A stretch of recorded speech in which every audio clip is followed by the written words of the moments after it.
Ngayong 2025, ang Ramadan ay inaasahang magsisimula sa gabi ng March 1, Sabado at matatapos sa gabi ng March 30, Linggo. Dahil ang Islamic calendar ay batay sa lunar cycle, ang eksaktong petsa ng pagsisimula ay nakadepende sa pagkakita ng bagong buwan o hilal sa iba't ibang bahagi ng mundo. Karaniwang kinukumpirma ito ng mga Islamic scholars at religious authorities sa Saudi Arabia at iba pang Muslim-majority countries.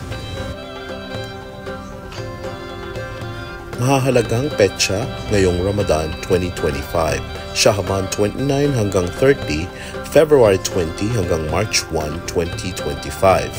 Pagsubaybay sa bagong buwan para matukoy ang opisyal na simula ng Ramadan. March 1, 2025, Sabado ng gabi, inaasahang unang gabi ng Ramadan.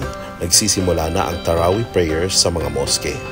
March 2, 2025, Linggo, unang araw ng pag-aayuno o Song. Huling 10 gabi ng Ramadan, March 21 hanggang 30, 2025, pinakamahalagang bahagi ng Ramadan, lalo na ang Laylat al-Qadr, gabing mas mahalaga kaysa 1,000 buwan na maaaring mangyari sa March 26 at 27 o hindi tiyak, kaya't maaaring ang Muslim ay nagdarasal ng mas madalas sa panahong ito. Eid al-Fitr, March 31, 2025, Lunes.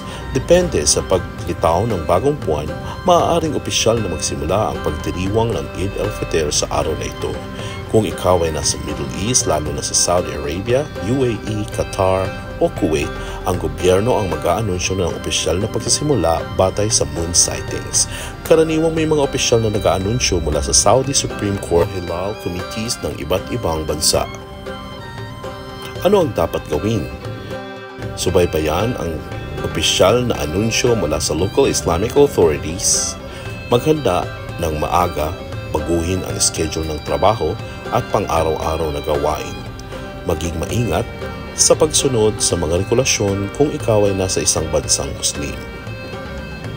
Kung kailangan mo ng updated na impormasyon, maaari mong tingnan ang mga official website ng Islamic Ministries ng bansang iyong kinaroroonan o mga balita mula sa Makkah Calendar at Al-Qura Calendar.